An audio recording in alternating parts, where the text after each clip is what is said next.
Good afternoon class. आज BA की first year history की ओपनिंग क्लास है। क्लास स्टार्ट करने से पहले हम कुछ बेसिक टिप्स को समझेंगे जिसका प्रयोग हम अपने नोट्स को बनाने में करेंगे और साथ ही साथ जो भी आपकी क्वेरी है उसको साथ ही साथ रिजॉल्व करेंगे और कुछ मुख्य बिंदुओं पर चर्चा करेंगे। सबसे पहले हम आपको बता दें कि इंटरमीडिएट की पढ़ाई और पेपर लिखने के तरीके में और बीए फर्स्ट ईयर या बीए की फर्स्ट ईयर हो या सेकेंड ईयर हो या थर्ड ईयर हो, आप जो भी आंसर लिखेंगे उसकी फ्रेमिंग आपको करनी पड़ेगी और आपको कुछ भी नहीं लिखना है, आपको सटीक आंसर लिखना होगा। क्योंकि बीए में कॉपियाँ पढ़ भी ली जा देती हैं, इंटरमीडिएट में भले आगे पीछे की लाइन पढ़ के आपकी कॉपी चेक हो जाती हो, बट बीएससी में आपकी कॉपी कहीं से भी ऊपर से 20 से पीछे से कहीं से भी पढ़ सकते हैं।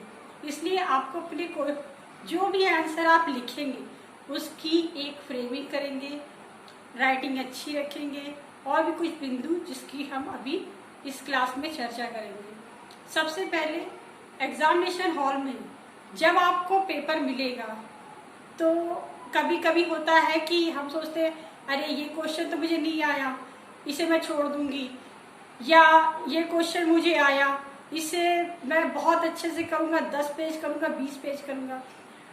तो कभी कभी हमारे मार्क्स इसलिए भी बिगड़ जाते हैं क्योंकि हम लोग कंप्लीट पेपर अटेम्प्ट नहीं करते हैं। जो क्वेश्चन कभी कभी कुछ सिलेबस से बाहर का आ जाता है, कभी कभी कुछ क्वेश्चन के हमें आंसर नहीं आते हैं। आपको एक अच्छी बात बताएं तो हिस्ट्री कुछ ऐसी होती है कि सभी शासक एक दूसरे से कनेक्टेड होते हैं, थोड़ा थोड़ा सा सब में एक संबंध होता है। तो हमें जब भी क्वेश्चन हमारा इस तरह से पूछा जाए जिसका हमें आंसर बिल्कुल नहीं पता, ऐसे सिचुएशन में हम क्या करेंगे कि हम उस क्वेश्चन से रिलेटेड जो भी बिंदु है उसे अपने शब्दों में पॉइंट टू पॉइंट लिखते चले जाएंगे। एक पेज तो एटलीस्ट लिखना ही लिखना है, क्वेश्चन नहीं छोड़ना है। दादाजी राम जी की कथा नहीं लिखनी है।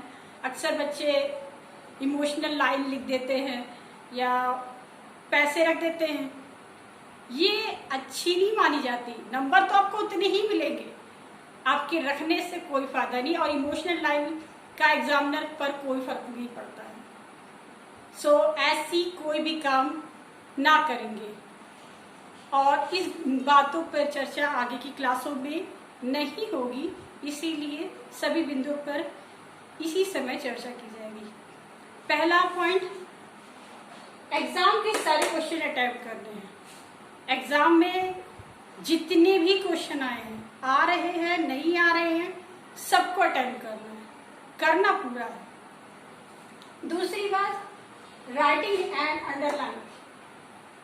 आप भले कभी कभी सबकी राइटिंग, आई होप मैं मानती हूँ सबकी राइटिंग, आप पीपीएन जैसे कॉलेज में पढ़ रहे हैं तो ओबियसली आप अपने विषय के सबसे अच्छे स्टूडेंट हैं और मैं आशा करती हूँ कि आप सबकी राइटिंग अच्छी होगी। मैं जिनकी राइटिंग थोड़ी सी भी गड़बड़ है मैं उनसे यही कहूँगी कि वो अपनी राइटिंग में थोड़ा सुधार करें, क्योंकि एक अच्छी राइटिंग एग्जामिनर पर बहुत ही सुंदर प्रभाव छोड़ती है। और मुख्य बातों को अंडरलाइन करें, सब करते ही हैं, और कलर पेन का यूज करें, ये भी बहुत अच्छा होता है। लैंग्वेज, अक्सर ये क्वेश्चन सब स्टूडेंट्स के मन में होता है कि हम हिंदी मीडियम हैं, हम इंग्लिश मीडियम हैं, तो हम हिंदी मीडियम से हैं तो हमें अच्छे मार्क्स नहीं मिलेंगे। ऐसा नहीं होता है। एग्जामिनर आपकी नॉलेज को चेक करता है, वो आपके हिंदी भाषी या अंग्रेजी भाषी होने का उनसे कोई लेना नहीं होता है। आपको एक अच्छा आंसर लिखना है, चाहे आप इंग्लिश में लिखो चाहे आप हिंदी में लिखो। अगर आप हिंदी मीडियम है तो आपके लिए बहुत अच्छी बात यह होगी कि आप हिंदी इंग्लिश दोनों ही शब्दों का प्रयोग करें। इससे आपका आंसर काफी सुंदर दिखेगा और बहुत अच्छा प्रभाव एग्जामिनर पे डालेगा। तो हिंदी और इंग्लिश दोनों शब्दों का प्रयोग करें। अब बात आती है चौथे पॉइंट्स में कि हमें 3 नंबर का प्रश्न है तो कितने पेज लिखने हैं, 6 नंबर का प्रश्न हो तो कितने पेज लिखने हैं, और अगर 10 नंबर का क्वेश्चन हो तो उसे कितने पेज में लिखना है। अगर हम पेपर की शुरुआत में क्वेश्चन और उसके आंसर की फ्रेमिंग कर दें कि हमें कोई भी क्वेश्चन कितने पेज में लिखना है, इससे आपको सहूलियत होगी। और आपको बता दूं 10 नंबर के क्वेश्चन में 8 पेज अगर आपने बहुत बेहतरीन लिखा है तो आपको फुल मार्क्स मिलेंगे ही मिलेंगे। और ऐसा नहीं कि आपको लॉन्ग क्वेश्चन बहुत अच्छे से आ गया तो आप उसे 20 पेज लिख दिए और बाकियों को टाइम ना दे दिया, उनका टाइम खराब कर दिया, तो एग्जाम में खींच जाता है, गुस्सा आ जाता है वो, क्योंकि उसे जब चीज़ें उसके हिसाब से नहीं मिलती हैं तो वो आपको कम नंबर देके चला जाता है। आपको जब क्वेश्चन 10 नंबर का है तो आपको 8 पेज लिखना है और उसकी फ्रेमिंग करनी इस तरह से कि एग्जामिनर बस देखते ही अच्छे नंबर देने को मजबूर हो जाए। और अगर क्वेश्चन 6 नंबर का है तो हम उसे 4 पेज में लिखेंगे, और अगर क्वेश्चन 3 नंबर का है तो हम 2 पेज लिखेंगे। और अगर आपने 1 पेज लिख दिया तो ये मान के चलिए आपको सिर्फ 1.5 नंबर ही मिलेंगे, इससे ज्यादा की उम्मीद ना करें। और अब बात करते हैं कुछ चीजों की, जैसे कि जब भी आप कोई क्वेश्चंस लिखते हैं तो उसके लास्ट में उस क्वेश्चन से रिलेटेड अगर आपको कोई लेखक का कथन या किसी अच्छी किताब से आपको बहुत अच्छा लगा, किसी ऑथर का डायलॉग्स आपको बहुत पसंद आया, तो उसको एक कॉपी में नोट कीजिए और उसका जब भी क्वेश्चन को एंड करें उस क्वेश्चन से रिलेटेड जो भी लेखक का कथन है उसे जरूर लिखिए नीचे, वो आपके उत्तर को बाकियों से बेहतरीन बना देगा। अब बात करते हैं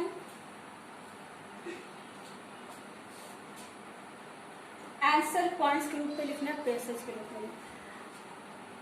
हालांकि बहुत सारे बच्चे पॉइंट टू पॉइंट लिखते हैं, अच्छे मार्क्स भी पाते हैं, बट हमारे कुछ बच्चे ऐसे होते हैं वो किसी भी क्वेश्चंस के आंसर को पॉइंट टू दी पॉइंट ना लिख के उसे पैसेज के फॉर्म में लिखते चले जाते हैं,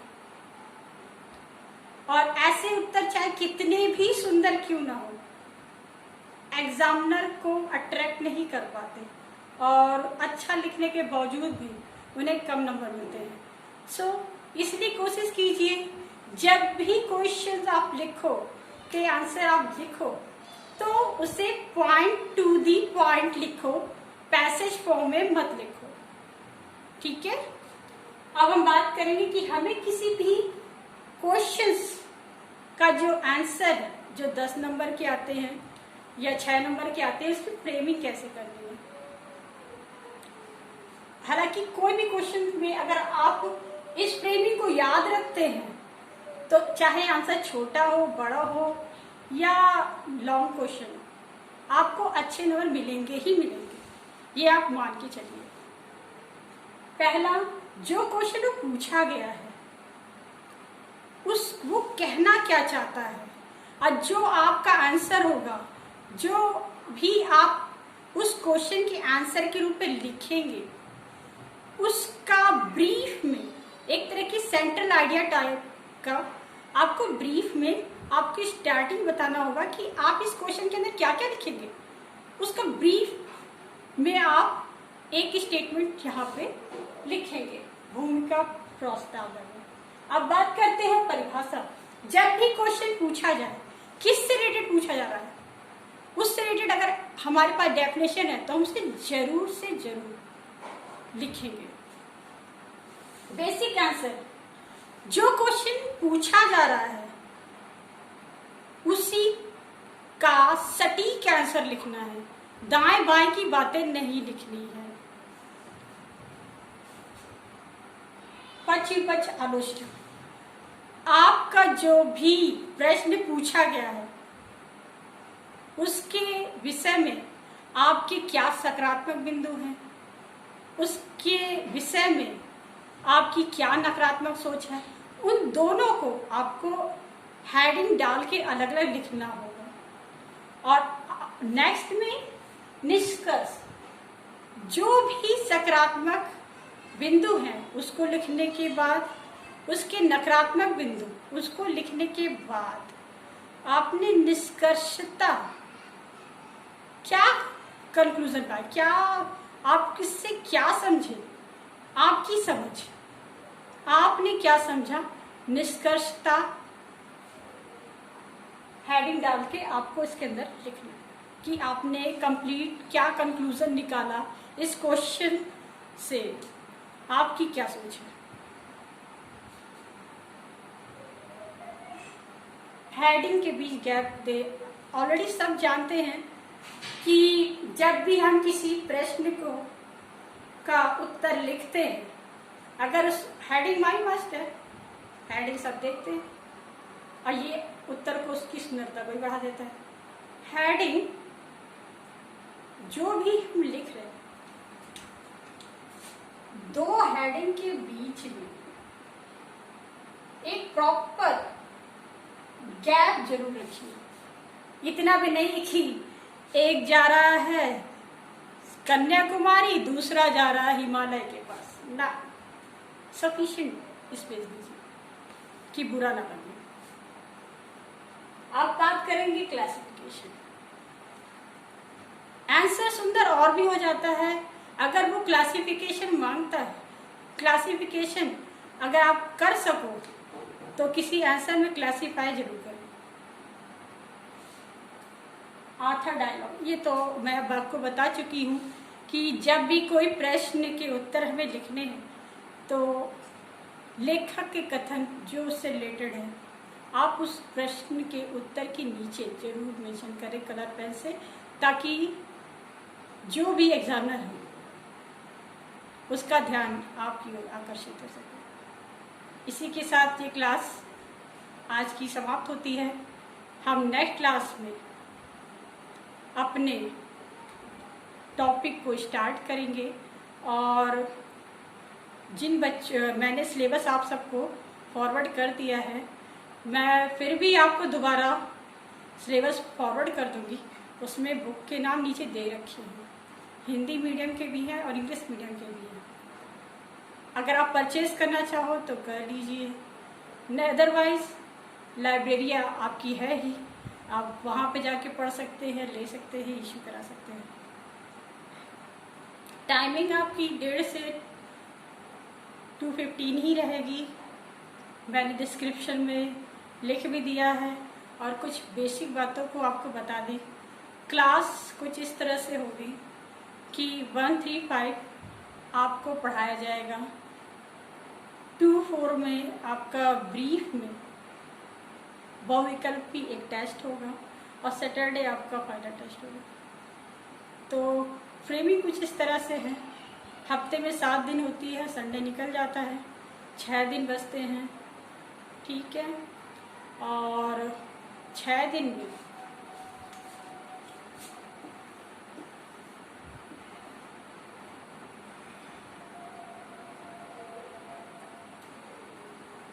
इसमें आपकी क्लास होगी,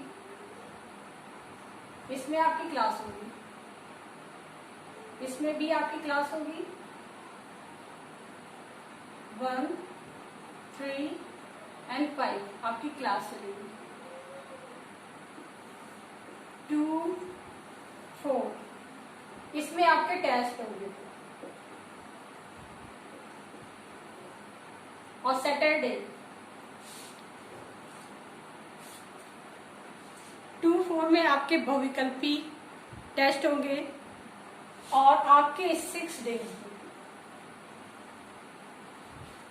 लॉन्ग टाइप क्वेश्चन होंगे, लॉन्ग टाइप क्वेश्चंस के टेस्ट होंगे। इसमें लॉन्ग भी पूछेंगे, शॉर्ट भी पूछ सकते हैं, वेरी शॉर्ट भी पूछ सकते हैं, लॉन्ग क्वेश्चन भी पूछ सकते हैं। अगर टेस्ट नहीं हुआ तो आपको प्रोजेक्ट वर्क दिया जाएगा। हालांकि इस चीज़ को समझने में थोड़ा सा आपको दिक्कत होगी, बट आपको आगे इसका फ़ायदा भी मिलेगा, आप इसके फ़ायदे खुद देख सकेंगे।